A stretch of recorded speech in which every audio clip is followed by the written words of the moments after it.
Hey, welcome back to the Backcountry Manifesto podcast.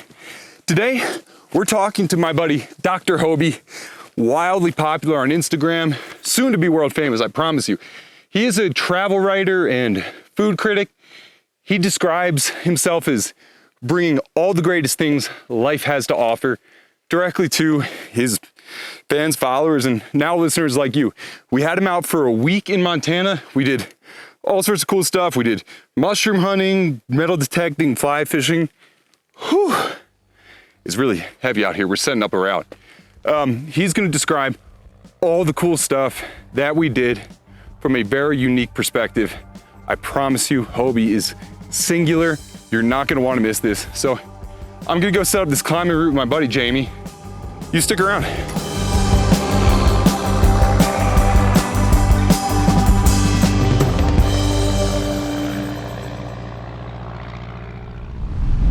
Hoby, thank you for coming on the show, bro. Hayden, thanks for having me, bro. It's an honor to be here, and I can't wait to have the opportunity to chat with you and to just explore. I personally love this podcast, and the minute you reached out to me, I checked it out, and I'm just like, yeah, this is so cool. And when I was invited on, it was like a dream come true, and we've done a lot more than podcasting this week, haven't we? Yeah, we've been having, and that's kind of the theme of the podcast, right? Is Hoby's big ass Montana adventure. I've been totally blind since birth, and we just jumped into this with full force and explored Montana at its finest and did so many exciting and incredible things together. Got to know each other so well.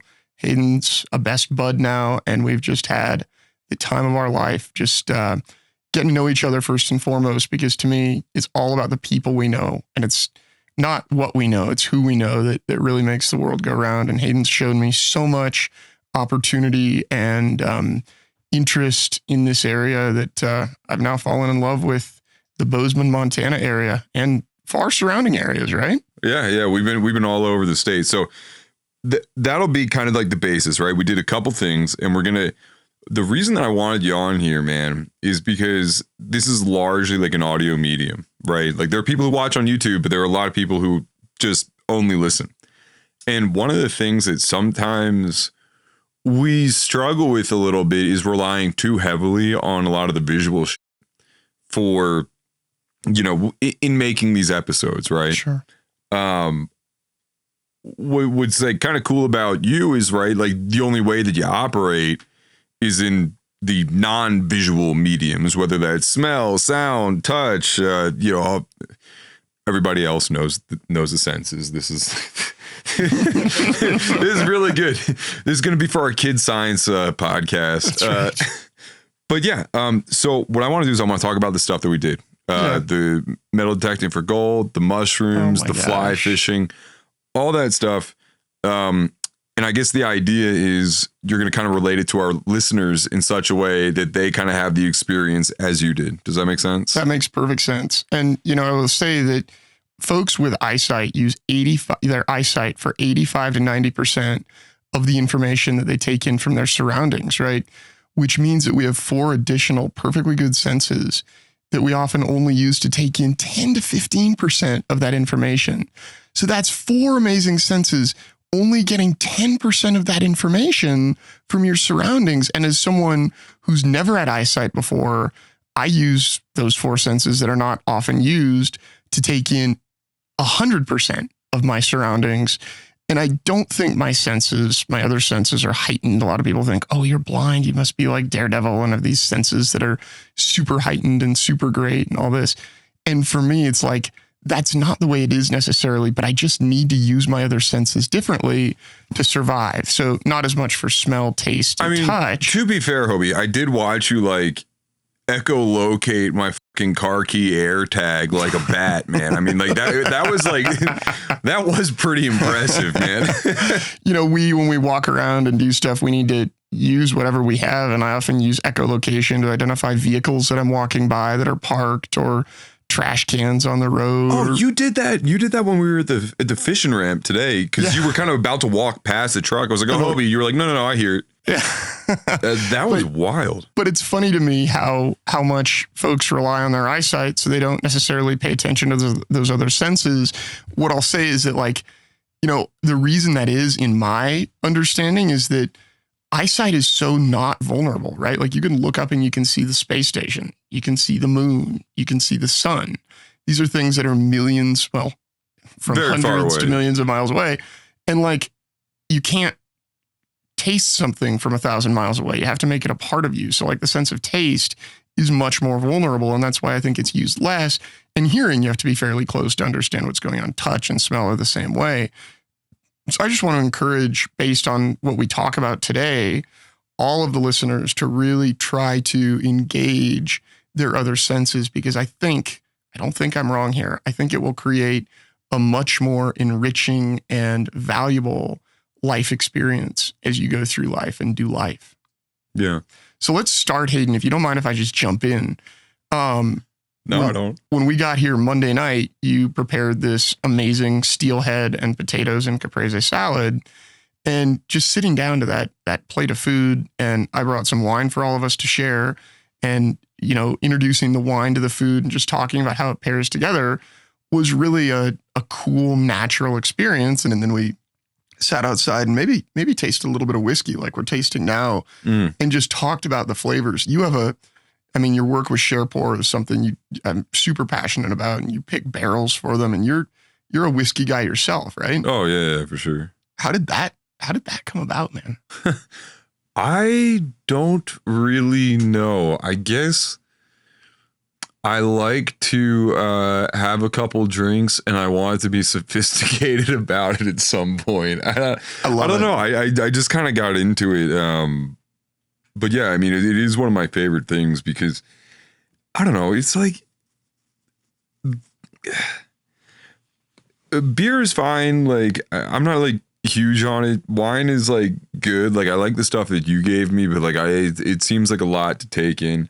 Yeah. I don't know. I just kind of like fun. whiskey. It seems like easy, and yeah, I don't know. I like it. So speaking of which, you poured us this delicious rye. I did. And cheers, bud. And I've been super impressed by your palate and the fact that you pick out notes that I often pick out of things. So like, when I smell this, and I work a lot in the food and beverage world. Yeah. Like, that's my primary thing. And a lot of what people use me to do is either build products for them, so where I combine my PhD in organic chemistry with, you know, flavor, because I'm really a sensory expert and a flavor expert, to create great products. And we also design experiences, some completely blindfolded in the dark, some not at all in the dark. And we, I just use my palate all the time. So when I smell this whiskey, again, this is a rye, I get all sorts of like notes of cool banana, a little bit of like earthiness, a little bit of sort of cellar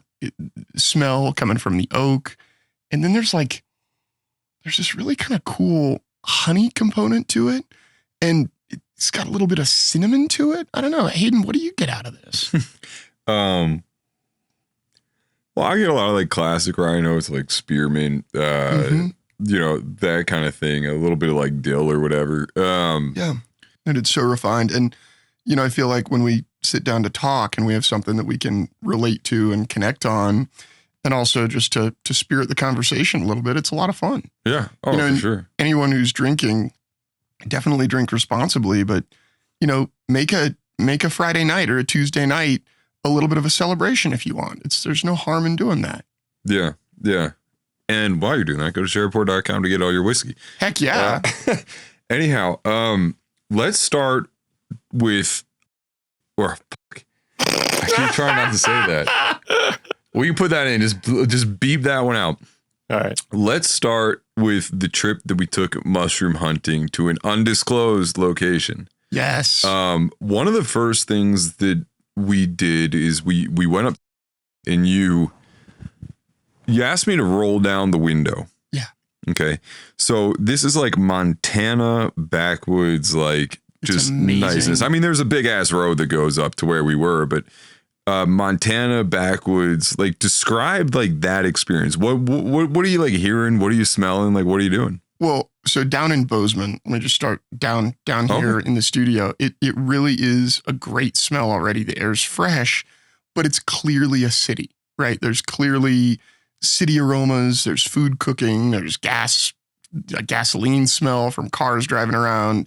There's all sorts of, you can imagine the city smell, right? Mm-hmm. What blew my mind about being up here, and the reason I'll say I've never been in a place with immediate fresher air, is that we drove probably 10 minutes, 15 minutes out of town. And you were describing the landscape to me as being these fairly tall mountains around us, one of which we were driving up, and just studded with trees all over, mostly pines and some juniper, some pineal juniper, and just pinyon juniper, excuse me, and just these amazing trees. And I said, okay, enough. I got to get a whiff. So you rolled your window down. I said, hey, man, can you give me some air? You rolled the windows down in the front of the truck. And man, what came into my nostrils was just this crazy symphony of tree aroma, of forest floor, of that sort of dirt smell that you smell in the forest, mixed with a delightful smell of needles that had fallen on the ground and started to decompose and break down a little bit, which creates this really neat floral aroma. And then just the smell of water nearby. If you know me and know my content, I'm obsessed with the smell of wet earth. I think it's an incredible smell. We call it petrichor. And we were driving along this amazing little creek, and smelling that creek flow through the forest and all intermingled with all these other smells was just completely mind-boggling to me. And, I've smelled forests before, but this air was so fresh. And I pulled my phone out to check the air quality where we were. I don't think I told you I did this. And the air quality was 8.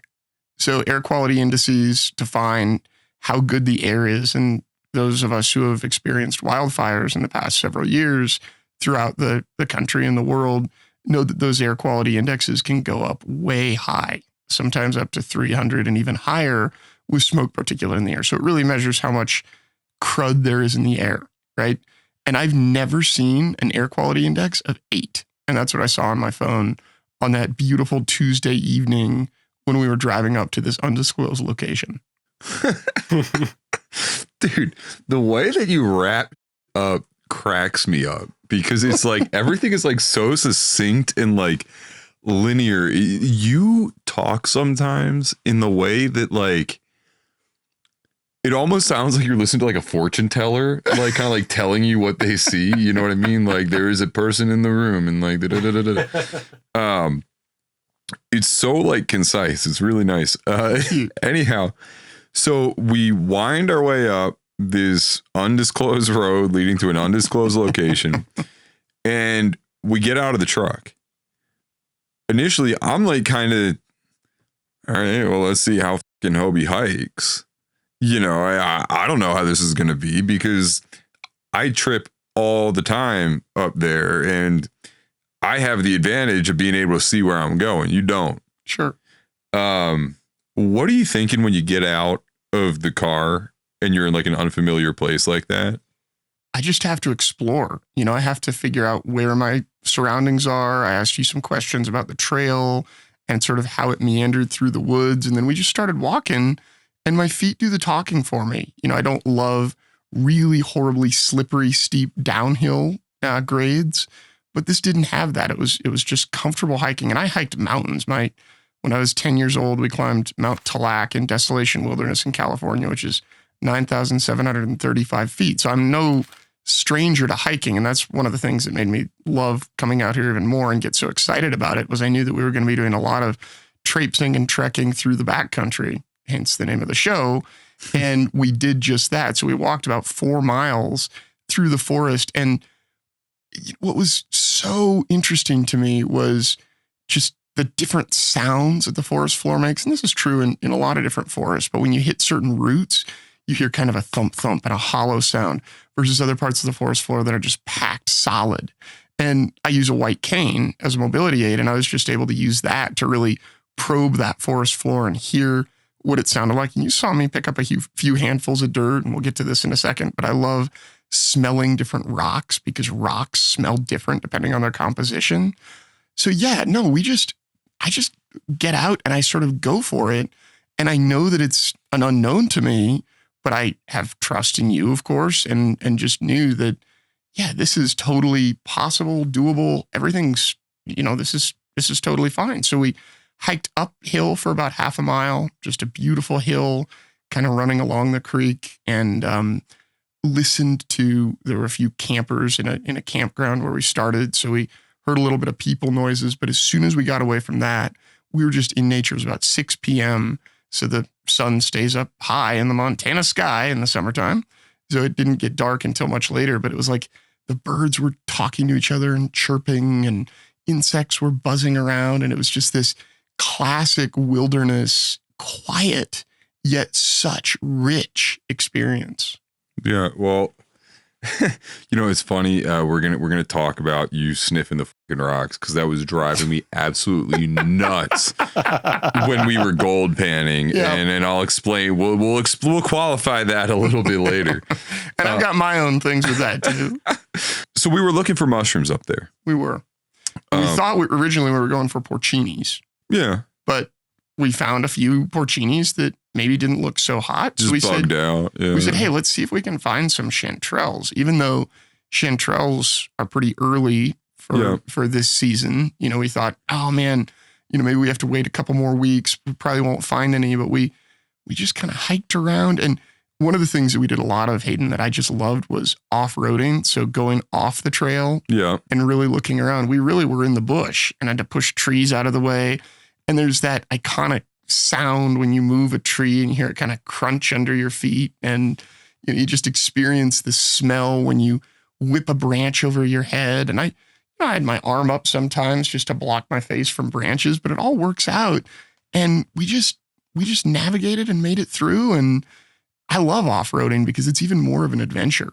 And you know what I realize about my life too, which is that you go to the backcountry, and if you forget something and you're 10 miles from the nearest road, I cuss myself out. Yeah, well, I do too. But if you don't plan ahead, things are harder. And that's just like being blind in a sighted world. It's like, hey man, I don't necessarily know where I'm going, but I planned, I had boots, I had a good set of outdoor clothing, and it just worked out. Going off-roading through the wilderness, off a trail, off any kind of trail, was totally possible and wonderful. And mushrooms are fungi, and they don't grow where we want them to, right? So they're not necessarily going to grow right in the middle of the trail. And if you have really good mushrooms in the middle of the trail, those are the first ones that are going to get picked. So you're probably going to want to go off-roading. Yeah. So do you remember we were walking down a fairly steep hillside, off-roading, and you saw a cluster of chanterelles, and you got so excited. Do you remember what you said? I don't. Oh, dude, we found some. I got chanterelles. And then you saw those mushrooms. I've never picked chanterelles. I've picked morels before, but I've never picked chanterelles in the forest. And leaning down and feeling the relatively dry forest floor, and then coming across these amazing little chanterelle buttons that were cold and wet, almost like a healthy dog's nose is. It was this crazy experience to crawl around and feel the floor, and then find these really nice, perfectly round, gorgeous masterpieces that were wet and succulent and just full of life. Remember that? I do remember it, man. One of my favorite things about the chanterelles is how they smell. I would be interested to hear what that experience. Will they describe how a chanterelle smells? So when we picked the first one out of the earth, and I've dealt with chanterelles before, but they've all been ones that have been picked by other people, so nothing nearly this fresh. We pulled it out of the earth and immediately smelled it, crushed up the stem a little bit just so we could get the full aromatic experience, much like you would crush a leaf, and smelled that mushroom. And it's got this crazy trio of aromas. Apricot, so it's got that nice ripe stone fruit apricot aroma. Plum, it's got kind of that, if you smell a really nice ripe plum, it sometimes almost smells a little bit chemically, a little bit like it's caused by a lot of the esters that are in the plum. So it had that nice plum smell. And then I picked up benzaldehyde, which is a chemical compound, but it's what gives almonds the smell they do. If you ever bite down on an apple seed, it gives that apple seed the taste that it has. And those three kind of form together like this spice aroma that's a little bit like cinnamon or even maybe a little bit like clove. It's just this amazingly fruity, delicious delight that I just couldn't wait to taste once we picked them. Should we play some of the footage here for the folks? Let's do it. I mean, we captured some raw footage, so why not play it? No, well, it's not raw anymore. Here it is, guys. Here it is. Check it out. Yeah, it's just not, it's not good though. It's not what you want to do. So good. Yeah. I'm gonna put some in your hand, but don't eat them. No. Kind of squeeze them up and put them right by your nose. Okay. Oh my God, they smell like the best blueberry you've ever had. Yeah, they smell a lot like huckleberries.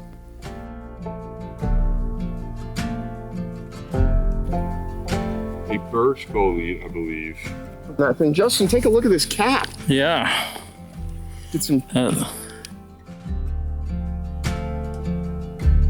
So you come over, hop down on your knees with me, Hope. God, you have an eye like no other. So these are if you want to bring that in here. Yeah, so these are just little ones, Hope. These are what you would call buttons. Okay.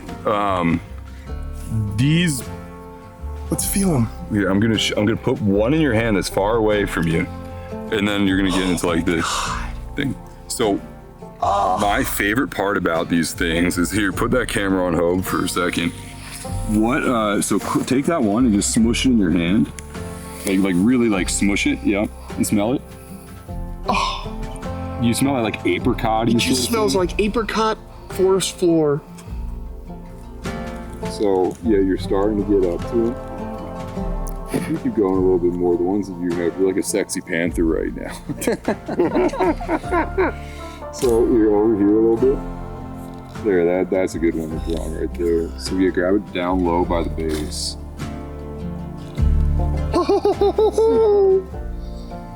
That smells so good. Yeah, the big ones, like these ones are really pretty and they're gonna be fragrant. They're going in the bag. Yeah. Chanterelles are pretty dense.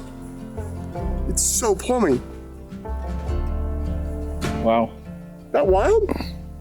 That is wild. And you're propping that bag rather. One second.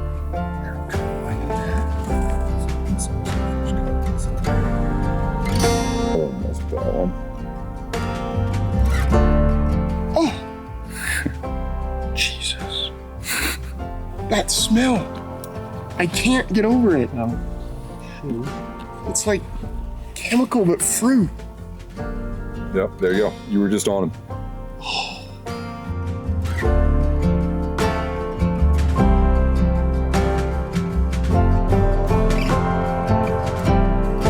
Look at those, man. That is a handful of shans. No, those are pretty, man. Those are pretty. They're nice little buttons. My God. There you go, pal. Woohoo!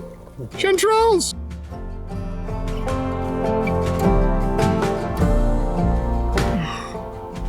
Smells like summertime. Smells like plums. So we found chanterelles at 3 different places and ended up harvesting nearly a half a pound of mushrooms, which is a lot for this season when they were still very early and very, very new.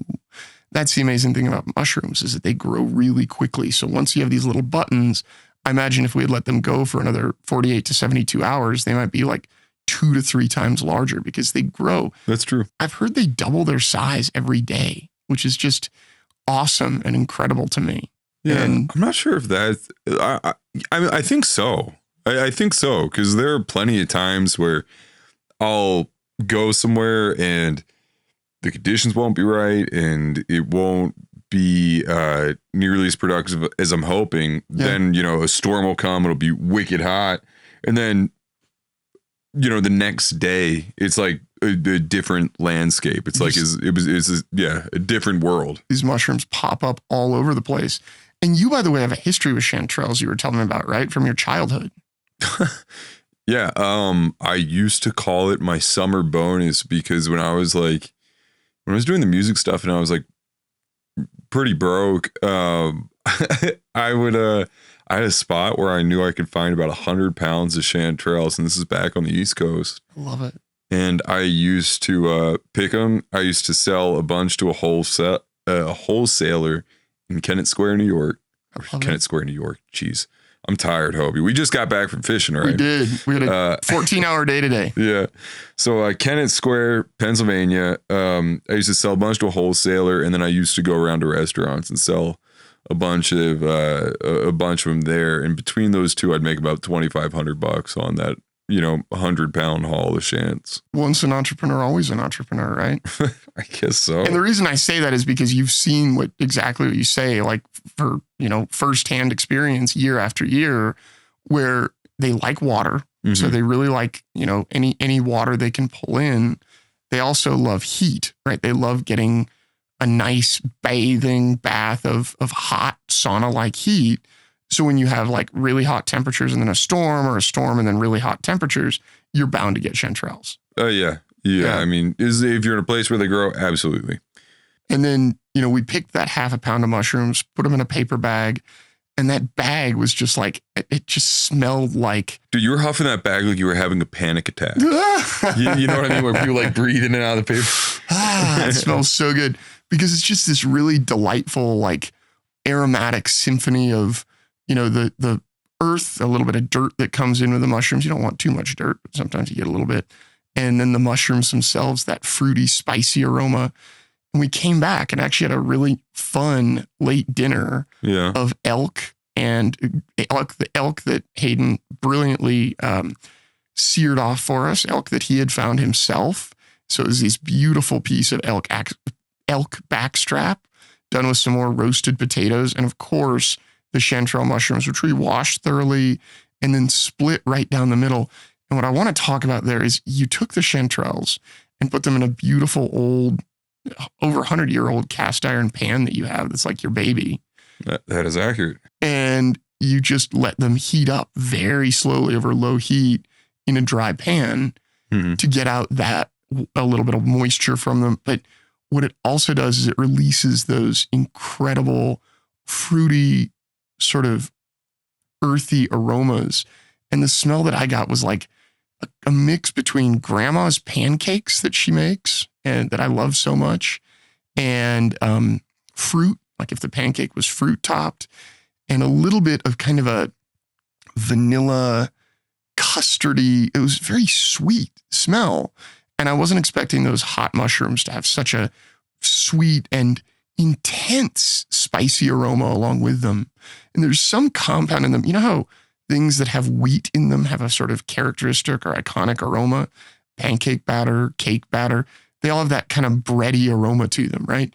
And what's funny is that we couldn't smell that necessarily when the chanterelles were raw, but when we heated them up, that's what gave them that undeniable pancake smell. Yeah, and I think that like people who say that they don't like mushrooms, chanterelles are a great mushroom intro to try, because they don't.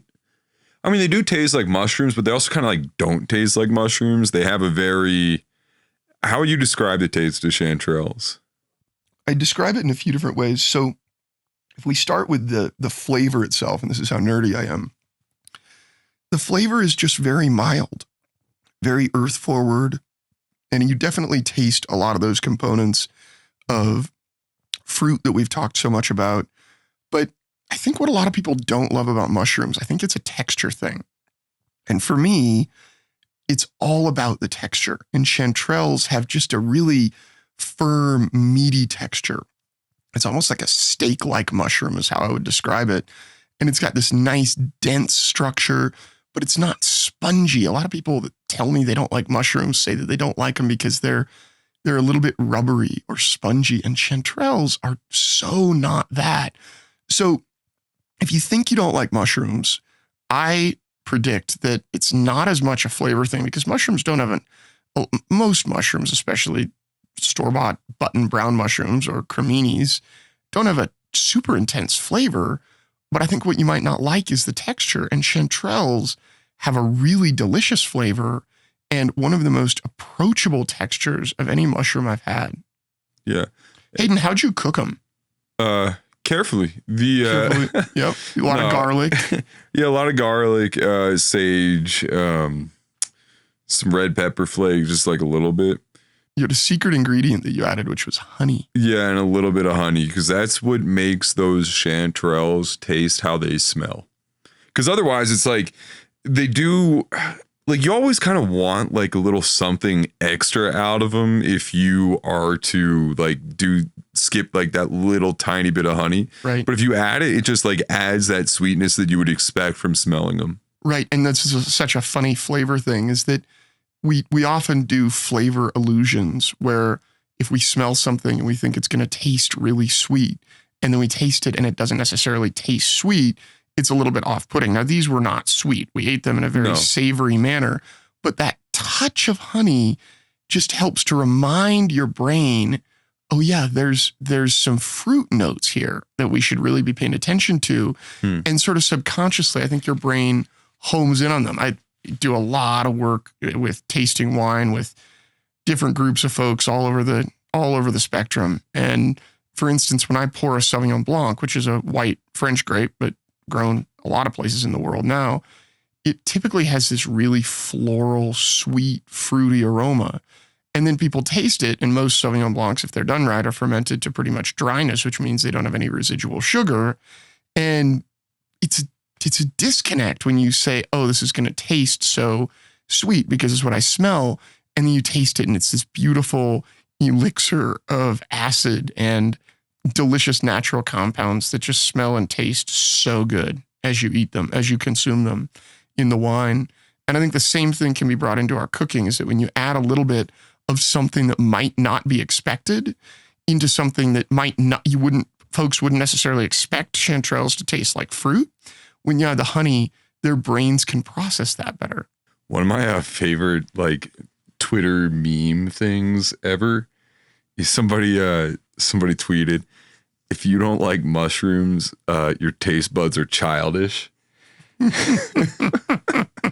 I think is pretty funny. I love that. But you know what? I think we could get a lot of kids liking chanterelles. Oh, for sure. Andrew, we should have brought your kids some. I would be really curious to see what they thought of them. Oh, absolutely. Yeah, unfortunately, I don't think they're old enough to be able to articulate their thoughts on it. Maybe a little young. Maybe a few more years we can try that. Oh, we'll get you back here. We'll get them on. It'll be great. And by the way, if you think you know what a chanterelle looks like, don't just go pick mushrooms and cook them. Super don't do that. Like, don't take our word for it. We are experts in mushroom foraging. Hayden knows exactly what they look like. I know what they should smell like. Of course, I'm not going to crawl around sniffing different mushrooms to identify them. So I always like to go hunting with someone who can visually identify them as well. Yeah, that's probably good. But definitely don't go out in the forest and just start picking things that look yummy and tasting them, because there are a lot of mushrooms out there that will mess you up. Yeah, really don't do that. Really, really don't do that. What you should do is check out this brief word from our sponsors, because they're the folks that make the world go around. We're going to get right back and we're going to talk about metal detecting and searching for gold. Hey guys, show's gonna be back in just a minute. I want to tell you that whiskey that we've been teasing for like weeks now, it's here. And it's available just to you guys in this exclusive link right there. You can see it. We're gonna have it open just to you guys, and then it's gonna be open to everybody. These releases with take and shared pour have sold out incredibly fast. It's gonna be gone within a week probably, and we want you to have it first. So exclusive link only for people watching right now. Get yours today. Help us make good content. Help produce a podcast, man, we're a family. Anyway, let's have a drink together. Check it out right here exclusively at sharedpour.com.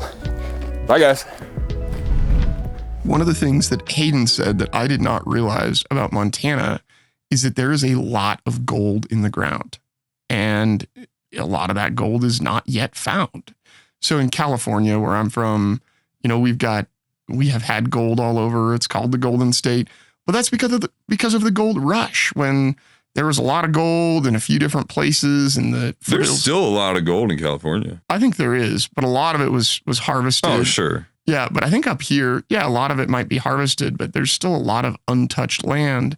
And one of the best ways to find gold is actually using a metal detector. So we could have gone down with a mining pan and mined rivers and streams and looked through rocks and sifted that stuff out. And that's definitely a great way to do it. Yeah, it does work pretty good. And the metal detector thing is actually like a little bit lower like odds, but I think it's much more fun. I think particularly it's a lot more fun. In your case, it's a lot like working your cane because you're just swinging that shit back and forth, and then it's just all audio feedback after that. And what was amazing for me is how tuned in my ears were to the feedback on the metal detector, and how I could really understand if something was iron or not iron.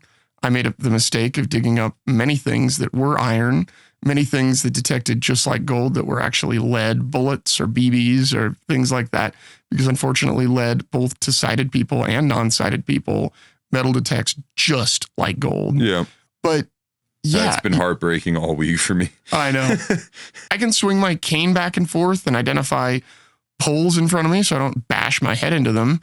But I can also sweep a metal detector across a much more rugged wilderness land and find crazy things. So one night when we were out looking for gold, we were a little bit separated, but I came across a really strong signal and dug down and actually found that it was a piece of iron from some piece of, I think like maybe a hay bale, maybe a label, but it was super old and faded. I showed it to Hayden and other friends of ours afterward, and they said, yeah, we can't really read what that says on it, but it's just super, super old iron.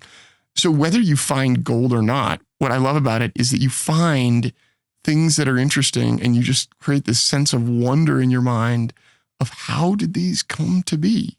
How did they end up where they are? Like when did this originate? What was someone doing when they lost this piece of metal or dropped this piece of metal or what have you?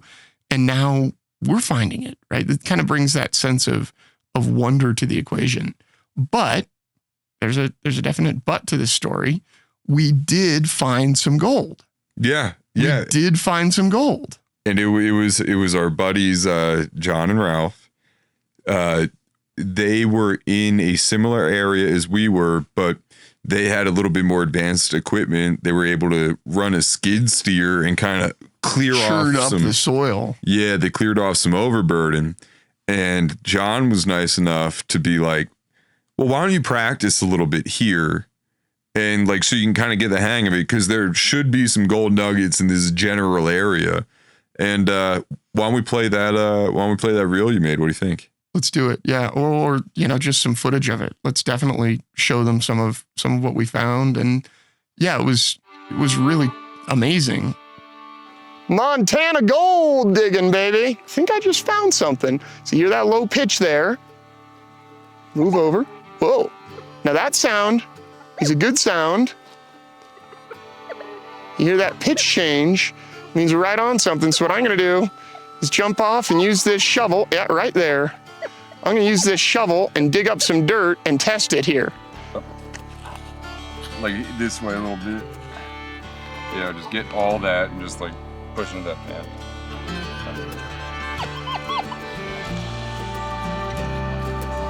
We're gonna get there one day. Okay, so we're digging. I think we were reenacting it just then. And actually, I think we might have found something hidden. Let's see.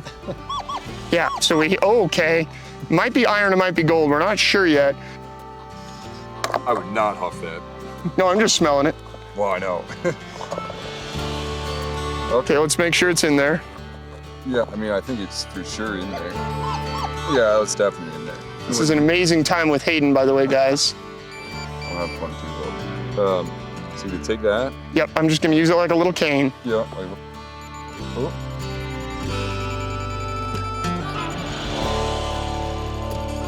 That's like... Right there. Let it go for a second. See if it's...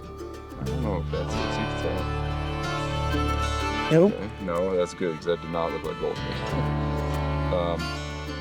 Ooh, I think I found it, Hope. See if that's it. That's it. What is it? Piece of tin, it looks like. Oh, we found an old piece of tin can. Well, that's good. That's suspense, man. If we give it to him too early, it's not going to be... That's good. It's not going to be as exciting. Let's see what we can find. You have to stay tuned.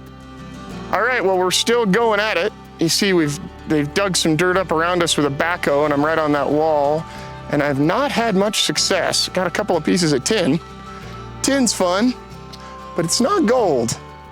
You want gold. Baby gold.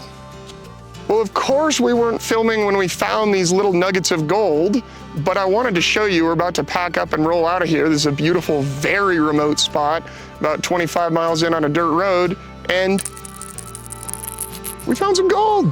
And we think this is about 87% gold and about 13% impurities. So you can see it here. It was an exciting day, man. Our friend Hayden has taken us on the most incredible adventure around Montana. More to come. It's more time in the Montana gold country. Hey, I'm Dr. Hoby, your guide to some of the greatest things that life has to offer. I'm here with my buddy Hayden Samak, and we're here.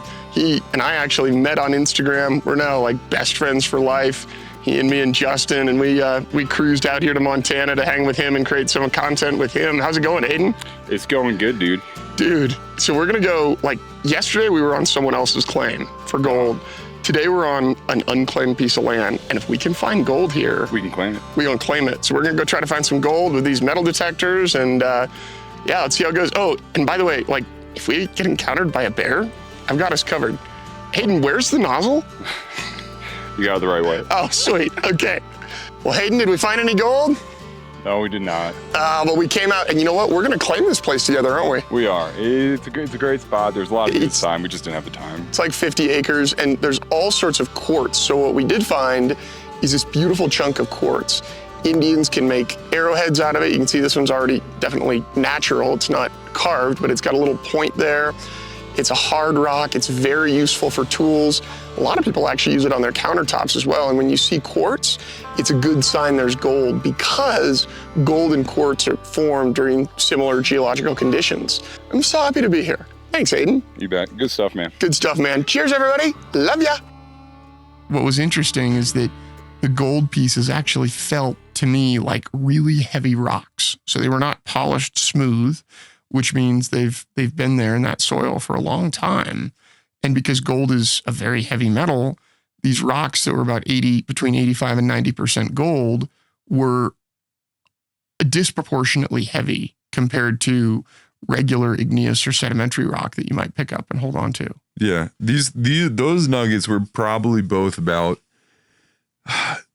So you held one specimen at John's house, Yeah, which was a lot of like gold in quartz. right. The ones that we found were like mostly gold. Like those were like, but it was rough gold. You're absolutely right. It hadn't moved a long way. And Hayden, when you see a gold nugget, because you were digging with me and you said, oh, whoa, here's something. What is the visual cue that's like, oh my gosh, that's gold? Because you described sort of how gold looked to me in such great terms. Oh, yeah. So to me, number one, this sounds real dumb, but it's like more yellow than you would expect it to be. Interesting. Like you think that it's going to be like kind of jewelry colored, but the reality is like a lot of jewelry is an alloy. Mhm. So it takes some of that like really yellowness away. Like gold out of a river is like crazy yellow. It looks like A lemon? yeah, I mean it's like for you know folks that can see, it looks like if you had a little bit of gravel that got hit with some of the yellow road paint when they like used to, Interesting. you know, yeah, it looks like that. Yeah, like painted little pieces of pea gravel. Yeah. But, you know, the way that I described it to you is like, you know, I mean, obviously like it's shiny, and you were asking me like, well, like how shiny is it? Like you don't really have a concept of shiny except for like kind of what you've assigned to it, right? Sure. And I was saying that it's like if you're talking about brightness in terms of citrus fruits, Yeah. like it's not shiny like a lemon is shiny. Right. Like super intense. Yeah, it's not like something that would make you have like a reaction, like, you know, pucker your lips and stuff. But it's shiny like an orange is shiny. Like it's like this bright, sweet, like Fresh, appealing flavorful, thing. bright. And you could tell it has that little acid like kind of bend to it, but it's Right. not like a, you know. Right. No, I love that. But And that was a great description because it really made sense of, like, I think of shiny things as being so bright and almost iridescent. They just shoot light right back at you. But really, they just sort of reflect the light in a way that's very natural and calming. And I think the rougher surface on the gold also maybe made it appear more yellow and a little bit less shiny than it would be if it was polished. Oh, yeah, for sure. I mean, like, yeah, it's crazy accurate. Absolutely. And let's talk a little bit about the area where we were mining too, because it was nowhere near the, like in terms of sensory similarity to the undisclosed place where we harvested mushrooms. Yeah, and let's keep the gold place undisclosed too. Let's do it. But I'll describe a little bit of what we experienced up there. It was much more dry in the air. It wasn't nearly as humid from all the trees. So there were trees dispersed throughout, but it wasn't like as dense of a forest. So it felt to me more like a desert, and there was more sagebrush on the ground. So my family often did, when I was growing up, a driving trip from California over to the state of Utah. And we drove through Nevada, and Nevada's hot and dry during the summer, and has a ton of sagebrush growing. So this really reminded me of that, because as you traipse around and step on things, of course, you're going to smell some pine and some pinny and juniper, like we talked about before, but not as intensely as up in the other forest. And then the sun beats down hotter. You know, the air is warmer because it's just more open in this area. It's not as cold and shaded. It's more spread open. There are more clearings. And yeah, the earth is drier and a little more flaky and dusty and sandy, I would say, for the soil. Yeah. And how would you describe like the hills in that area? They were much more pronounced. Is that true? Yeah, I mean, in a different way. Yeah, it's like you're more aware of them. You're like more aware of the topography because it isn't masked by so many trees. Mm-hmm. So like when you see like, you know, a bunch of hills with a bunch of trees on, you're like, that's the woods. Right. But when you see like a bunch of hills with no trees on, you go, oh, that's a bunch of hills. Right. Does that make sense? It does. Yeah. And this was more of a combination with some trees interspersed, but a lot of hills, and the bird life was different. Here, there were more, in the gold place, there were more doves, more sort of songbirds. And in the forest, there were more sort of birds that seemed like they'd claimed their stake there a little more. They had conversations that were a little more definite and complex, if you know what I mean. Yeah. I think what you're keying in on is magpies. Uh-huh. Those things suck. I hate those things. What do you hate about them? They get into your trash and they pick your trash out. I had one steal like elk ivories out of this bowl that I shot one time. That was like really annoying to me. Oh man. Boone hates them. They always mess up Catherine's garden. Like I just don't like those birds. Like I don't want to do anything bad to them. They're not my favorite neighbors. I get it. And they don't pay rent, do they? No, but they live rent free in my head sometimes, man. That's for sure.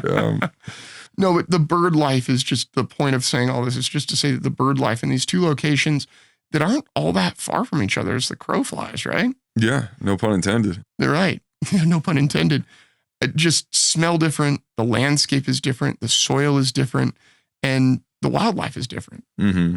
Mm-hmm. One of the things that we talked a lot about were bears, because Montana is bear country. Oh, shoot. Yeah, that's that. I meant to ask you that when we were talking about going to the undisclosed mushroom location. Yeah. I pretty much had you running around exclusively in grizzly bear country. Yeah. And how did you feel about that? You know, I feel like grizzlies tend to mind their own business, and I pretty much knew that I would be able to identify a bear if I heard Hayden say, "Oh, there's a bear," and then ran the other way. That's how I'd know there was a grizzly, and I'd have to defend myself. But I carry bear spray, you know. I know. Yeah. Hopefully, I know where to spray it. I'll just aim willy nilly and see what I get, you know. But no, it's always, you just have to be a little more aware, and that's a big thing with doing anything outside your normal realm or anywhere in the backcountry or anywhere in nature. You know, you have to be a little more safety conscious. You have to be a little more aware, and everything comes together. Was there ever a point where you got freaked out about it at all? Not necessarily about bears, but thinking about rattlesnakes and these sorts of things, because I know you've got a lot of them here in Montana. Yeah. Just not the unknown of it, and not necessarily knowing exactly what to listen for. was interesting. We saw plenty of bear tracks when we were out there hunting for mushrooms. That's true. We saw a lot of bear tracks. We saw a lot of bear poop. Yeah. Which, I don't know, my logical mind says, or maybe not so logical, you got bear scat, you got bear tracks, there must be some bears nearby. I would bet that we probably walked within 500 yards of a bear at some point. Yeah. So speaking of smelling stuff, you know, I guess we weren't speaking about it, but when we were talking about bear poop and Hoby, he goes, "Can I smell this?" I go, "I mean, you could." He goes, "Nah, I don't think I need to do that." Yeah, I don't think we need to smell the bear crap. No, but earlier we talked about you sniffing at everything, and it was driving me nuts. Look, man, smell whatever you want. I'm totally happy to do that. Sure. But could you tell the folks why I kept getting annoyed at you smelling the rocks? Well, when we were mining, Hayden has this opinion, which is probably founded in some good reality. It is 100% factual. That, yeah, I don't know. That, you don't know what chemicals there are in rocks. But to me, a rock is a rock. And it's not in the rocks. It's what they use to mine. What they use to mine. Yeah, because they strip that down with they amalgamize it with mercury. Not anymore, though. That's... Yeah, but we were in historic mines. True.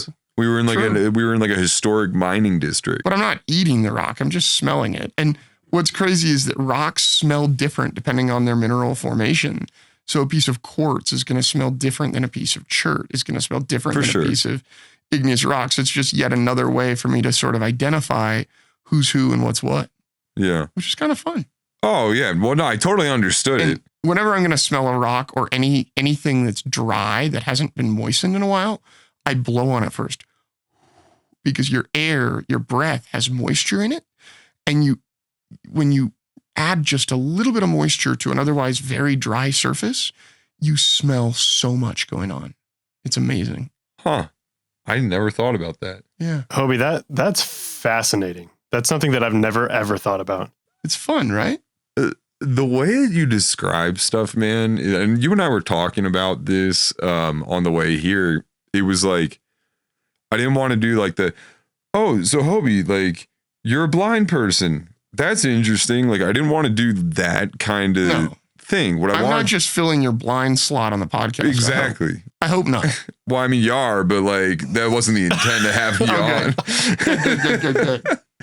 But no, I mean, it really was the way that you describe things. I think is just generally fascinating. Thank you for saying that. It really is unbelievably interesting. And one of my favorite parts about having you around has been when I'm we're in this studio, and the studio's cool or whatever, and there's a bunch of knickknacks and fun stuff around. And when I show most people, I'm look at this, look at this, look at this. And I kind of show them the same things. We some pictures around that are pretty cool, but Totally. A picture to you, it feels like the 3,000th other piece of paper just like it, right? Right. So I started selecting for texture, and it made me appreciate things that I'd gotten very used to in a new, interesting way by thinking about them entirely through that lens.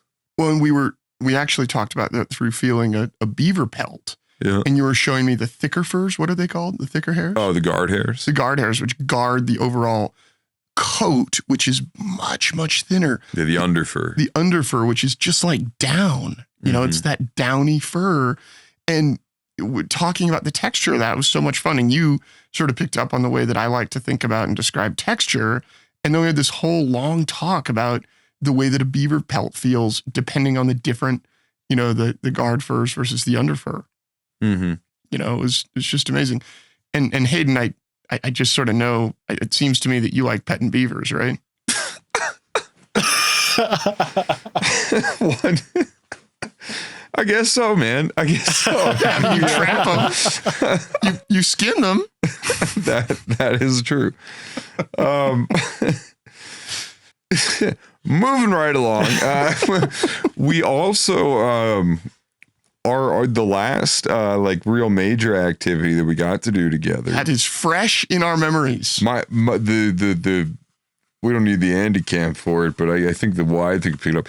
My pant legs are still wet. Mine are too. I think my knees have some dirt on them. I've got dirt all over me from crawling around on the shores of the river. Yeah, we went fly fishing. We did. Something I've never done before. And I've done a lot of gear fishing with my family. My dad was a fisherman for many years, done ocean fishing, lake fishing, but I'd never cast a fly rod. Let's start with like me pitching you that idea. Okay. I said, look, I want to go with my buddy Kubi. I want to go in a drift boat. That's how I think that we ought to do this. And you had a little bit of like pretty understandable trepidation. Could you explain that? Yeah, because, we're going out on the Yellowstone River. The Yellowstone River is a big river of the West. It has some rapids that are really strong.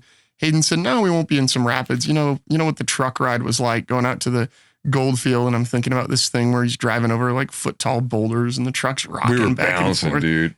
It was an exciting ride on dirt roads and some things that might not even be considered roads. And he said the truck ride won't be any worse than the rapids. And I'm going, oh shit. So the rapids might be jostling us around like that. And I don't like roller coasters. I've done one time under the encouragement and pressure of a lot of different people. I did it. I hated it. Never doing it again. I also hate water slides. And I did one water slide and had the same reaction. You hate water slides? I don't like them because I don't know what's coming, man. And that sucks. That sounds fucking awful. And sometimes when I'm going down a river, like in a car, I guess it's just that I've ridden in enough cars that I like know what to expect when a car goes around a corner, when a car drives over something. And so long as you aren't driving off a cliff, I can kind of anticipate and expect what I'm about to feel. But riding down a river on rapids sort of reminds me of that roller coaster where I'm a little bit out of control. You wanted me to sit in the front of the boat to fish from. And it was a little bit like, oh, Nelly, am I going to know what's coming? And I trust you totally, like I said, implicitly to tell me what's coming, but it's still that feeling of just not knowing. And then, man, we got out there this morning. It took me a minute and a half of being in the boat to say, there is no problem here. This is 100% peaceful. It's fine. When we hit the rapids, you just feel the boat rise and fall a little bit. You just feel a little bit of that rolling motion, and it's fun. Yeah. Well, let's just back up a little bit to the car ride thing. Not only do you not mind going down dirt roads, you very much enjoy. We did like legit overlanding. I mean, like this was there. We were crawling on stuff. like my front diff bottomed out a handful of times, dude. There was one point where I was like one wheel like fully up. Like, remember when you busted over that creek when we were with Clayton and the branding? Yeah, dude, we did like a couple, 2-3 of those.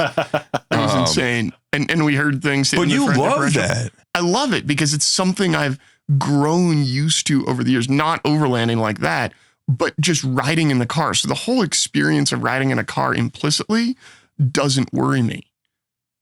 Yeah. Which is weird. But then getting on a boat where I don't necessarily know what's coming. And I know boats really well. I grew up sailing on the bay, and waves and swells are okay with me.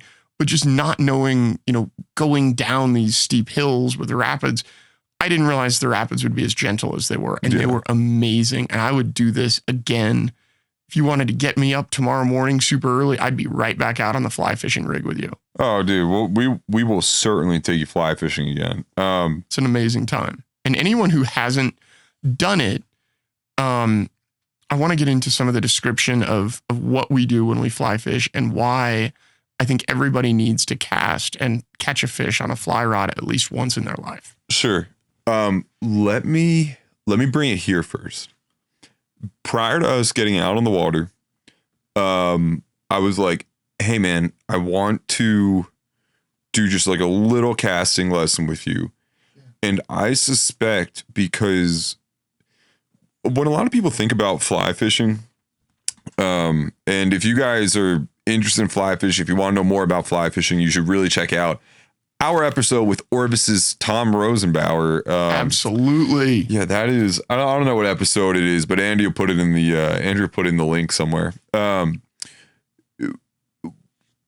I suspected that because when most people think about fly fishing, they think about like a really visual cast in the way that like a gymnast whips around like a ribbon in like whatever that event is. Look at the movies for inspiration. Exactly. And like that's a lot like being a fencer and looking at Star Wars for sword fighting. You know, Right. It's just like it's not really how that works. And I suspected that you'd be really easily teachable because all you're getting is the feedback from the rod. Right. And the feeling. And when you take those visual cues out of it and you really go, look, think about this, and people get that. I mean, number one, that's really hard to like convince people to do. But number two, it works way better. So interesting. Describe the feeling of a cast. Yeah, let me just describe the motion in my own words here, and then we'll describe how it feels and how you connect everything. So what you really want to do is a fluid motion. If you imagine a clock face, as Hayden explained it to me, and it worked really well, starting if you're going clockwise towards your back and counterclockwise towards your stomach. So like noon is off, I'm right-handed, so noon is off my right shoulder. So if we start at 10 o'clock and then we move our rod slowly back to like the 2 o'clock position, and then we release back to the 10 o'clock position and let the line travel. And meanwhile, with a fly fishing rod and a fly fishing reel, you have a lot of slack line that you can work with. So it's like there's a length of line that's out. It's not like you're shooting line out of a reel like you do with gear fishing. You have a specific length of line that you have ready and available at the ready, and you want to get it to certain places on the water. And that's where a lot of fly fishing expertise comes in, is with that aim. But you pull the rod back from this 10 o'clock position. So you start with it mounted sort of up on your shoulder, just up from horizontal to the ground, parallel to the ground. And then you swiftly, but not jerkily, move it back to the 2 o'clock position and then move it forward. So your line is actually getting some propulsion. But what I was immediately able to feel, and I screwed this up a lot, and Hayden definitely told me about it on the boat, which is great. If I didn't hold my non-casting hand, so my left hand, because I'm right-handed, with line in it down, I wouldn't get as much tension on the line that was actually getting tossed out or casted out. So when I did it right and I held my non-casting hand down, what you can feel when you move the rod back from 10 to 2 is the line actually moves with it. And when you get back to that furthest back position, it's a pendulum. That line, and it's Newton's laws of acceleration, Newton's laws of motion, right? And inertia. That line wants to keep moving back. So you load the rod up with that taut line that really is still moving back. And then right as it's about to sort of stop, you take the whole thing and you swish it forward, right? So you use that, what's called loading the rod or rod load, as you're moving the rod back to then propel your rod and your line forward. And what's amazing to me about a lot of folks who cast, and I got pretty good at aiming as well, is that you can really target a specific point. If you see fish activity and you want to target a specific point, you can go right to that point and drop your line, drop your hook, your fly right in that spot. So you're destined to find the target that you're looking for, right? But to me, casting a line is no different than using my cane, and everything about it is feel.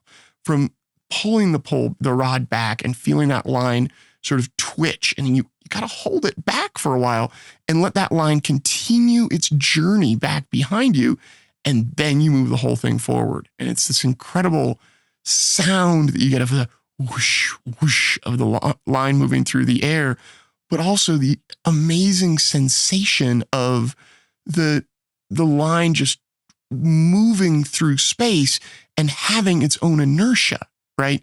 And none of that is visual, right? No.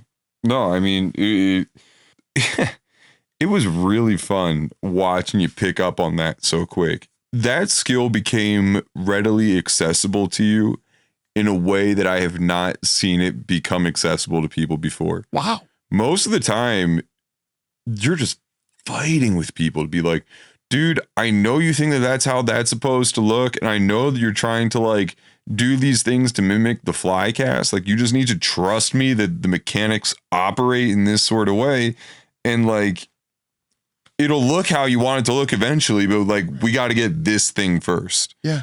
You know, it's like people who start going to the gym and they just do a ton of bicep curls because like they want biceps and they want the showy thing. But like, really what you got to do is you got to start with like your basic, like big compound movements to build like the strength, that people just don't want to do that. So interesting. You were right there. Well, thank you. And it's because I don't worry about what it's supposed to look like because I don't know any better. So I go by muscle memory. And after a few casts, I feel like I really had it down in a good way. And I have to thank my teacher. You were very good. Well, Kubi was very good. I mostly just bitched at you about keeping your hand down. You did. That's okay. But Kubi is you don't sell yourself short. You're an amazing teacher as well. But Kubi is just an incredible guide, incredible human, and someone that really, really embraced this whole thing. And one of the things that's so interesting and cool about these drift boats, they're called, basically glorified rowboats for fly fishing, is that in each fishing well, there are hip locks where you can actually lock your hips in so you can cast and fish from a standing position, which is much, for me anyway, is much more of a conducive position to casting a line. If I had to do that sitting, it would be a lot harder. So when I can, even despite any rocking of the boat based on people moving around or rowing based on the oars moving, the motions that are going to shift that boat around and maybe make it lurch a little bit, or rapids that we come across, you can kind of lock your hips in and really have that great place to stand freely and know that you're really not going anywhere. That was an amazing feature for me because then once I had my footing grounded and my hips were in place, casting was so much easier because I wasn't worried about other stuff. I could just focus, and it takes deep concentration to think about and understand and utilize all those skills that allow us to do the skill that we've just learned and be a good caster. Yeah. One of the things that I like best, and then we can get off casting, it was unbelievably cool when you would go, oh, that was a good one. Because you knew that based on the physical feedback, that cast, without being able to see it, was how you intended it to be. And the feedback there is both auditory, so I could hear my fly drop, and if it dropped in a place where I thought it should drop based on that cast, I thought it was good. And by the way, the rod feels, and the line and the rod combination feels as you go. And trust me, I knew when they were crappy too. Yeah. I was like, oh God, that one was terrible. Yeah. And I didn't manage to lip hook anyone, which I'm very happy about. Yeah, that is true. And Kubi had you fishing off we were fishing river right a lot, which means that your right hand, your casting hand, is going to be over the boat rather than fishing river left, which is like where you would be kind of casting through the air in front of the boat. So you were casting over Kubi's head the entire time. And like, you didn't hit me once, you didn't hit Kubi once. Now tell me the truth. How nervous were you guys when you looked at ech other like, oh shit? Oh, I kept my sunglasses on, dude. Like, I mean, I was thinking about it. Like, no, but it's funny because you were casting Hayden too, and I was near you at a couple of points, and it was this really eerie experience hearing your fly whiz by my ear. You never hit me, but it's this zoo zoo sort of sound. It's like, oh wow, that's but that's just the way it is. It's fun. I mean that whole catching fish or not, the act of just being able to feel and understand those mechanics and get your line where you want it to be is really exciting. Yeah. It is a great feeling to put a fly where you want it to be. And do you know what I mean about the feeling of, okay, I need you to cast at that angle and I need you to be 25 feet from the boat. And if I got that, there's something so satisfying about it. Yeah. What I love, and I think the backcountry aspect of everything that we're doing fits right in here. I love taking challenges. I'd never casted a fly rod. I've never been on a drift boat. And when these things all went well, I sit here today chatting with you as we taste some whiskey, and I'm like, that worked. And I feel really good about it. Oh, dude, you should feel good about it, man. It was fun. What you did was real good. And it was like when you can feel and you get a good cast, and I'm sorry, we're really pontificating on casting largely due to me. And Yeah, they made a whole movie about it, man. It's good. Keep Yeah, it's going. true. And you get that nice feel of the line moving through the air. It's like you can connect with the air.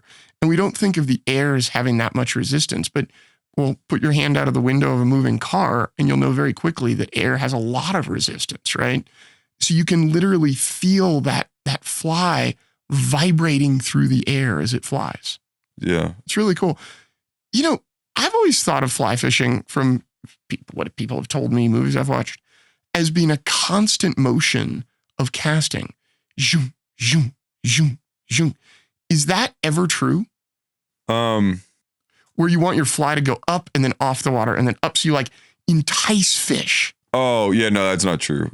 I mean, like that is how it's presented, but that is not like and we said it in the Tom Rosenbauer podcast. Look at me, listener land folks.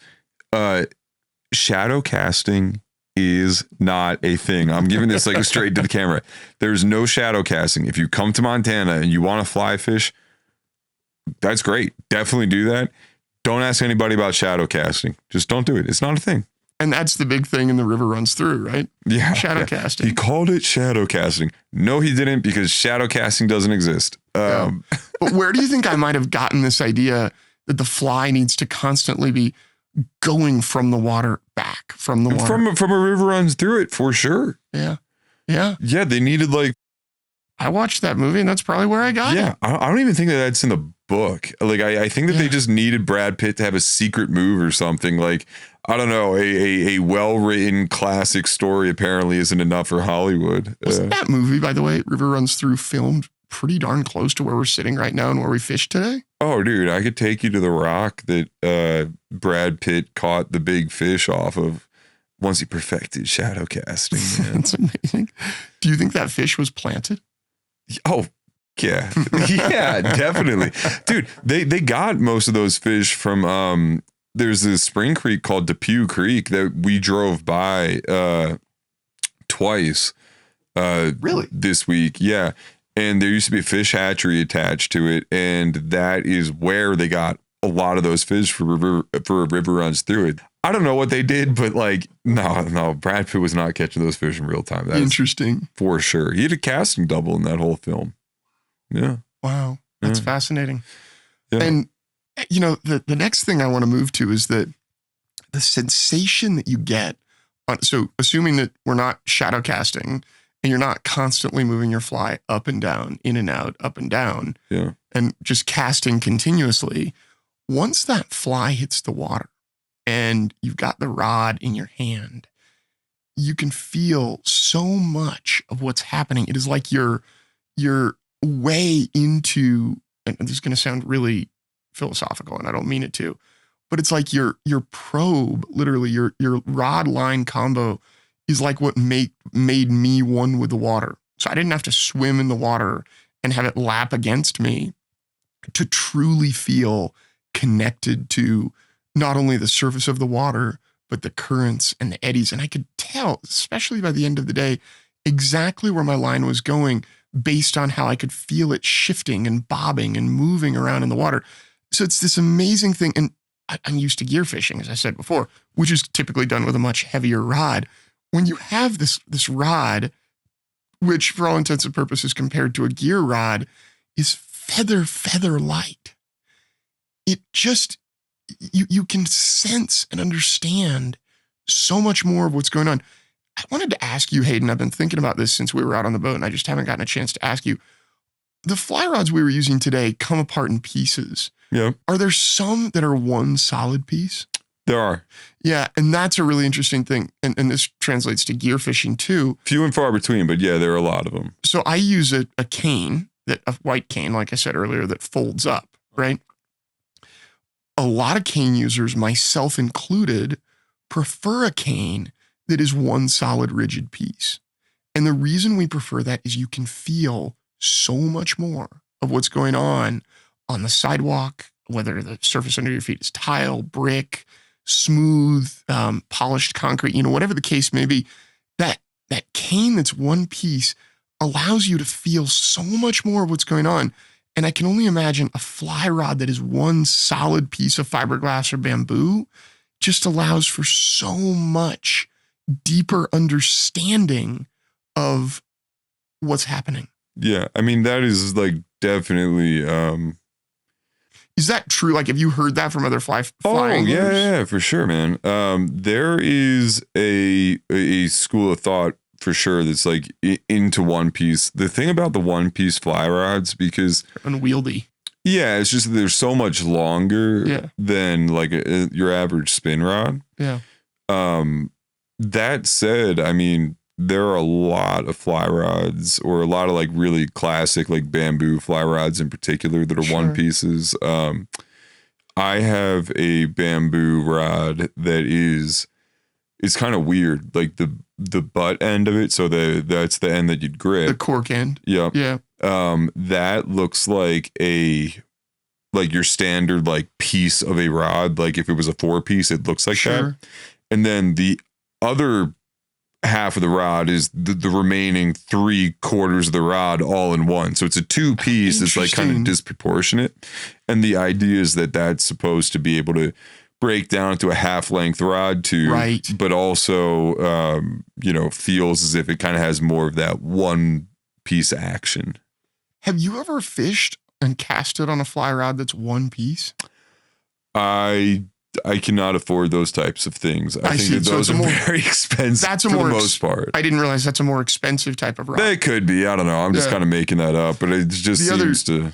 The other reason that I use my cane that folds, and undoubtedly anglers use rods that collapse into a few pieces, is that they're so much easier to transport. Yeah, that's the whole thing. I used to use a rigid cane, and God, it was so nice. It was beautiful and sexy when walking, but like, get on an airplane and try to shove that cane down like 3 rows in front of you. You're gonna get some unhappy people when they just get poked in the leg like from 3 rows back.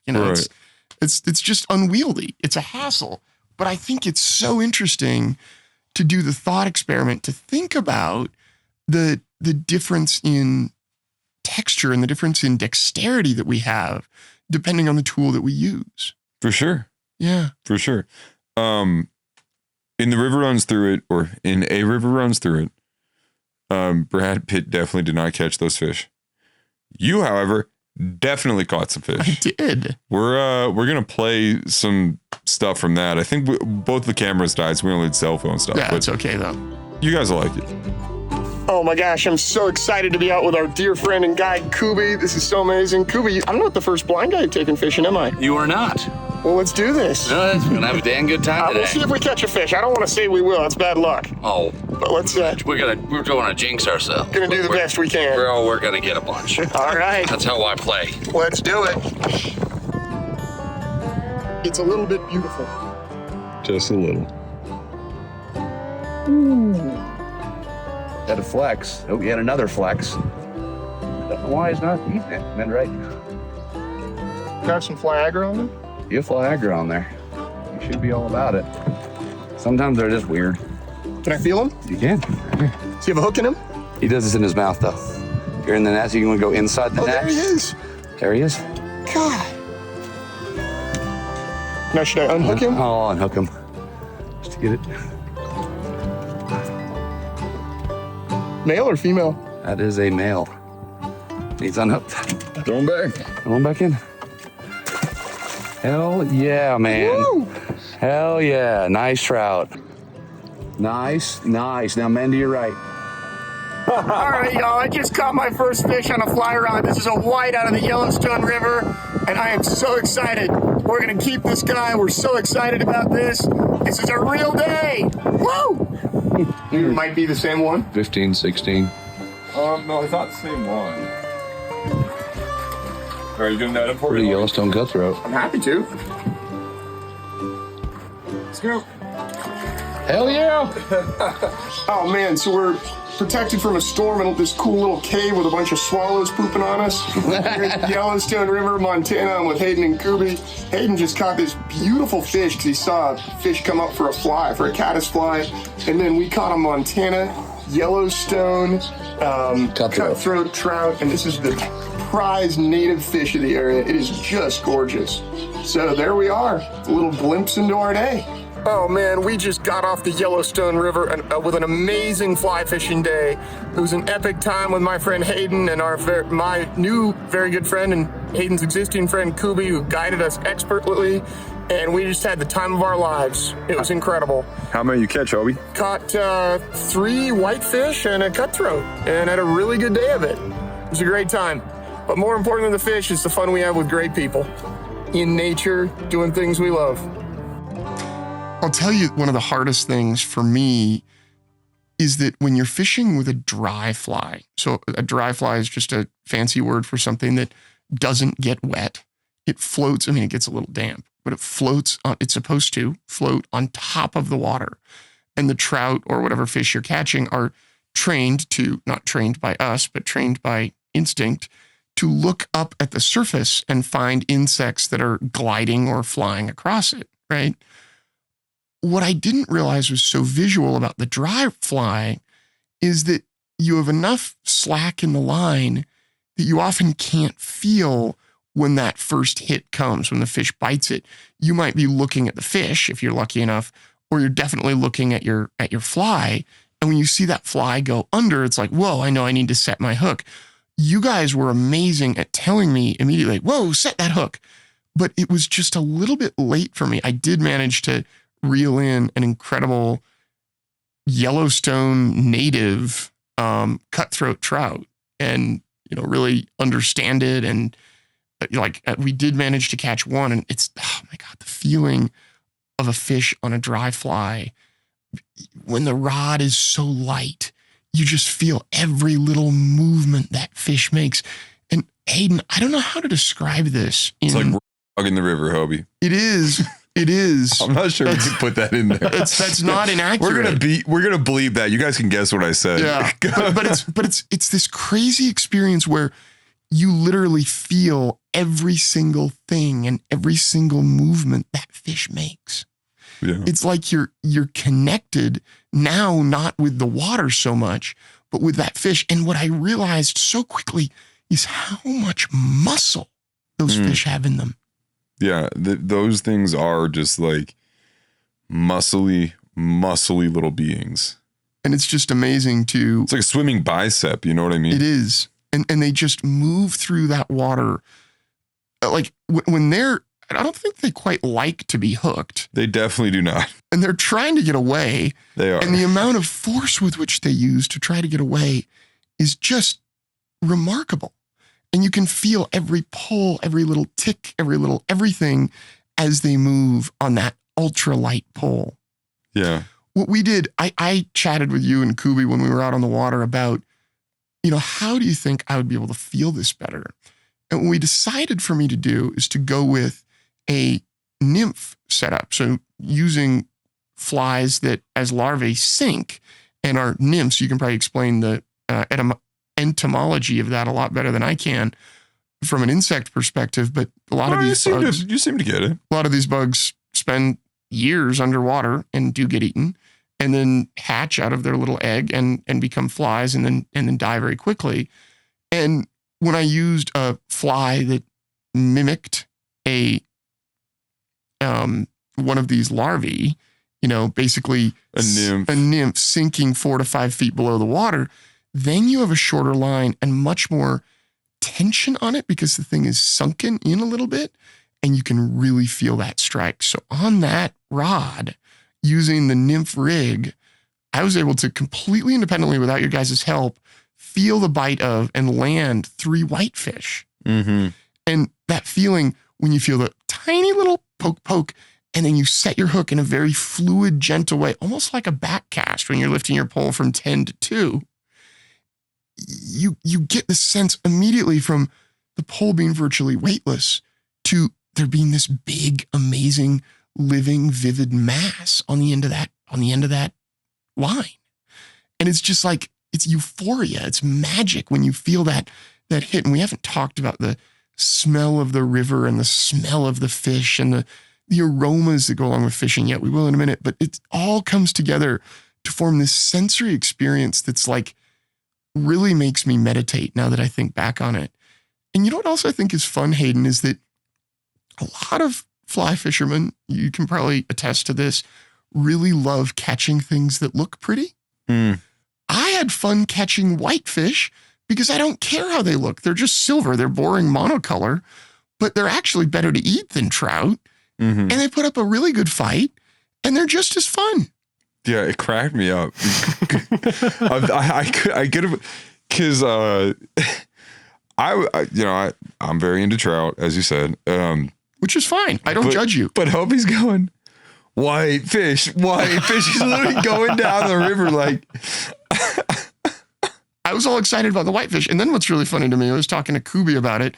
Kubi just loved it that I was after the whitefish. Yeah. And he said, you know what's funny is when you put a really, really, really colorful fin on these whitefish, they're called graylings, and then they're this amazingly prized fish that every fly fisherman wants to go for. Yeah. Yeah, it is interesting. It's like funny. The way we let kind of the ideas guide the thing. And the way we associate things with how they look. Oh, this one looks prettier, therefore it's more valued. Yeah, I mean, for sure. It makes sense in like a largely catch and release fishery. Sure. Although, frankly, any whitefish that came across your path was fucked. I mean, like it was immediately dispatched. We brought some whitefish home and we're going to try in a while. One thing that I would love to hear your take on is there were some big ass thunderstorms that were rolling through. We ended up having to hang out in a cave. It was insanely cool. And the cave was lined with these swallow nests. Can you describe that experience a little bit? Yeah, I want to go back just for a second to describe the way that a river smells to me going through a heavily wooded forest. So this area where we were is called Paradise Valley, right? There is a reason it's called Paradise Valley. That's because it looks effing amazing, right? Yeah. People love... You can say here, it's okay. Okay. We delete it. Okay, well, fuck. It looks fucking amazing. It's cool, right? Like it just has this beautiful view.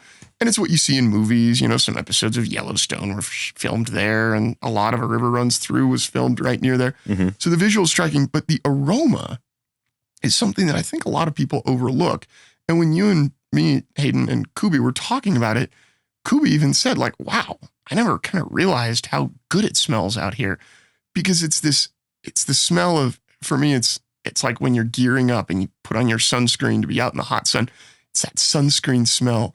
And then it's the wet water hitting the dry grass smell, and the smell of, fishing tackle that's been sitting for a while that has this kind of cool, like boaty smell to it. And I can't describe it, but there's this whole enchilada that comes together to form the smell of a fishing trip. And then when you landed the first fish today.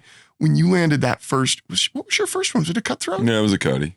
It was this amazing, like, a lot of people think of fish as not smelling good. I love that smell of fish on the air when it's combined with the river and the shore and the trees and everything around, because you are undeniably fishing, right? You just know that you're fishing until Hayden and Kubi start to talk about a really big dark cloud that they see off in the distance. Oh, I don't know where this cell's going to go. And then I started to feel raindrops, and I said, well, guys, I think I do. And sure enough, soon enough, it's pouring rain, and the thunderclaps start. And Kubi says, well, I might need to pull over because there's a good lightning strike downstream.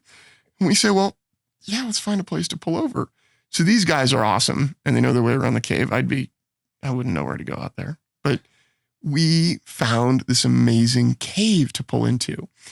But what happens when a storm system moves in is everything gets wet, not just the immediate bank of the river that the water laps against. Water falls on all over the trees, the ground, the logs, everything in the forest. And it creates such a neat smell where everything really gains freshness and gains vibrancy. And then the other thing, when thunder starts to clap, is that there's an electrical storm somewhere and the smell of ozone becomes super pure. Have you ever experienced static electricity when you rub your shirt on something and it gives you a little shock? Sure. You know that smell? Have you smelled static? No. Okay, try to rub against something tomorrow that'll shock you and then smell whatever you rubbed against. It will have this ozone smell that almost smells super fresh. That's how I describe it. It's like really fresh air. And I could smell that ozone mixed with the earth that was wet right around me and maybe hadn't gotten. When was the most recent rain you got here before today? Probably right before you got in. Yeah, so it's been 4 or 5 days. Yep. We had the pleasure of spending a good amount of time together, which I'm so grateful for. And the ground had dried up. So when it gets re-moistened and then the wind starts wisping down the river and blowing the boat and you feel the little white caps that it forms, it's just like this amazing experience of being out in a storm. And then you pull into a cave and it's quiet and the air slows down. And from the outside, we were stern in. So the bow was pointed out into the river. From the outside, you can still smell the storm. You can hear the rain battering the water surface. And if you've never spent time listening to the sound of rain hitting water, whether it be a lake or a river or a swimming pool even, you got to listen to it because it's an amazing sort of sound that is, it's just makes me almost tear up. It's such a beautiful sound. We're sitting in this cave. It's a lot warmer. And these guys start to tell me that there are lots of swallows overhead, which would describe the fairly dank avian aroma in the cave. It was a little bit, very much bird-like. I know because I've got friends and family members that have aviaries, large aviaries that are very humane, but they have this sort of bird smell. And I'm like, it kind of smells like birds in here. And then I started realizing all over our heads were swallow nests. And swallows, when they're in their nests, just like any of us, sometimes need to go to the bathroom and decided they would poop on us. So we got the whole right side of the boat covered with bird poop. I got a couple on me, which is You got fine. it worse than anybody else. And got a few We that really landed- should have turned that fucking boat around. Got a few man. that landed right. No, then you'd be in it. And I didn't want to do that to my friend. And then, got a few just all over the place. And it was just an experience. It was crazy because there were chicks in the nests and all the adults would come flying in with insects and whatnot, mostly food that the trout wished they had, but that the swallows got. And they would feed their young and then they'd fly back out and go get more stuff. We sat in that cave for like 45 minutes. We had to wait the storm out. And then you, because you're so exploratory, it's what I love about you. You never let an opportunity to go to just get out and do your thing and have fun. That's called ADHD, my man. I don't care what it's called. I love it. But you never let an opportunity pass to just try something new. So Hayden rigs up a rod and sees a huge cutthroat swim right next to the boat along the wall. I'm going to catch that thing. And lo and behold, after about 12 casts, or maybe I shouldn't have shared the real number. I should have said after one cast, he caught this amazing cutthroat that was like 18 inches long, basically in the cave. And it was like, awesome. I don't know. I just thought that was really cool. Oh, thanks, man. And then we went down and we got hit with another storm and took shelter under a bridge. It was really neat. And that's when after that, we decided to hook up the nymph rig for me and I was able to catch some fish. Yeah. And It was amazing. you crushed it. And you hooked the fish of the day, too. Oh, but I didn't hold it on long. Nah, we don't have to put that part in there. That was a huge brown It was trout. a big brown trout. And it just, Huge. these guys had said, now when you're fly fishing, you want to lift the end of the rod up, the tip of the rod up in the air once you have a fish on the hook and you've set the hook. And then you want to kind of reel and move it around that way so the fish never really gets that slack. What I didn't realize is that this fish was so big that I should have really let it down and let the fish pay out some line. Right? Yeah. And tire it out a little bit. That's okay, though. It doesn't matter that we lost it. It was still such an incredible experience to feel and smell and experience the whole day. And I can't say enough about the lightness and the tenderness of a fly rod. Yeah. Yeah. Well, it's definitely a finesse instrument for sure. And, you know, that's kind of right in your wheelhouse, man. Andrew, do you like fly fishing? Yeah, I like it. Okay. Yeah. Have you been out on a drift boat? Not on a boat, no. Okay. You got to try it sometime. Yeah, I should try that. I've been trying to twist Andrew's arm to do that come for a while. Andrew, if nothing else got you to, I hope this chat here did. I think it has. Good. What do you think about, well, I mean, like, that's like kind of like a great natural segue into like kind of this roundup thing. You did a lot of stuff that either you just completely hadn't done before or had like kind of brief experiences with. So for instance, like you went and picked morel mushrooms, but like, you know, chanterelles were totally like different animal. Yeah. A lot of people have trepidation approaching that. Yeah. For much lesser reasons than you might have trepidation approaching a new experience. What do you say to those kind of folks? Just try it, because if you don't try it, you won't know if you liked it. You don't know what you're missing until you get out there and try something. My attitude is always, I have tried walking down really steep, slick hills. I know I don't like it. Therefore, I don't do it anymore.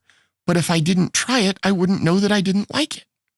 And so I had an experience 3 years ago where I went soaring in a tiny little hang glider that was towed up by a tow plane. I was freaked out. I was like, oh my God, should I do this?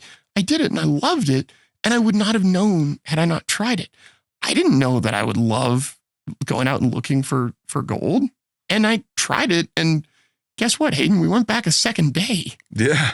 And do we want to tell them about our claim? Oh yeah, you can tell them that we were getting a claim. Hayden and his fiance, Catherine, and Justin and I, and hopefully Andrew, if he's interested, are going to claim some land from the federal government as our spot for looking for gold. Yeah. So did I say that right? Yeah, no, that is pretty much. And Andrew, you should definitely jump on this claim. It is going to be way more significantly gold producing than our last one. Okay. Yeah, do it. It's going to be a lot of fun. And I guess each of us gets 20 acres, right? Yeah. So the way that it works is we have the mineral rights on that for this like acreage that we're looking at. And it doesn't mean that other people can't go on it. It just means that they can't prospect on it. Got it. Yeah. Yeah, you know, it's a great question you ask about trepidation.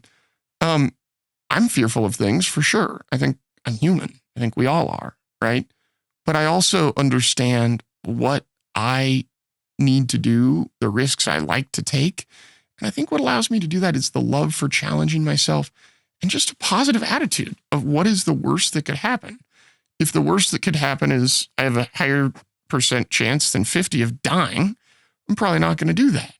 But if it seems relatively safe and 90-year-old people are going out in these drift boats, well, surely at 38, I can do it.